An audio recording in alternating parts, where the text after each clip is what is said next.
Il-kriżi tal-immigrazzjoni komplet tolli rasa kif eluf ta' rifuġġjati spiċċaw maqbuda fl-Awstrija wara li l-Ġermanja imponiet restrizzjonijiet fuq il-frontiera bejn iż-żewġ pajjiżi. Għalkemm miżura bħal din tmur kontra l-prinċipji taż-żona Schengen li tippermetti moviment liberu bejn il-pajjiżi firmatarji, ir-regolamenti jipprovdu eċċezzjoni f'sitwazzjonijiet ta' kriżi.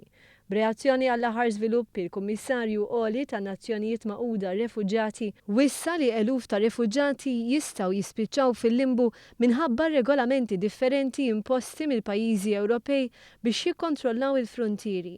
Appellaw kollha twaqqif ta' ċentri ta' akkoljenza fejn l-immigranti jiġu rreġistrati u eżaminati filwaqt li jingħataw l-assistenza kollha meħtieġa.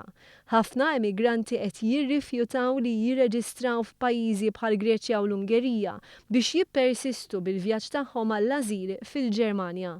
Aktar restrizzjonijiet mistennija jiġu imposti fis-sigħat li ġejjin, bir-Repubblika Ċeka tgħid li se ssaħħaħ il-fruntiera mal-Awstrija filwaqt li l-Ungerija kompliet bit-tpoġġija ta' fens għolja 4 metri tul il-fruntiera tagħha.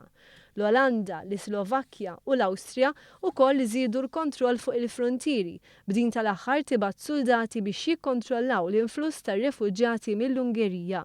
B'referenza żieda ta' 75 immigrant li pajjiżna se jkollu jieħu taħt il-kwota l-ġdida, il-Prim Ministru Joseph Muscat fisser kif huwa fid-dmir ta' pajjiżna li jkun solidali jekk irid li l-bqija tal-Ewropa tkun solidali miegħu.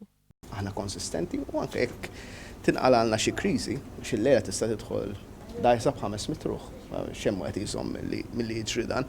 Meta jekk xi darba jkollna kriżi mmorru biex quddiem lejn l-Ewropa u nitolbu l-għajnuna. Li hu żgur imma ma tistax jingħata sinjal u mbagħad u naħseb li noqogħdu attenti ħafna li it's a free for all.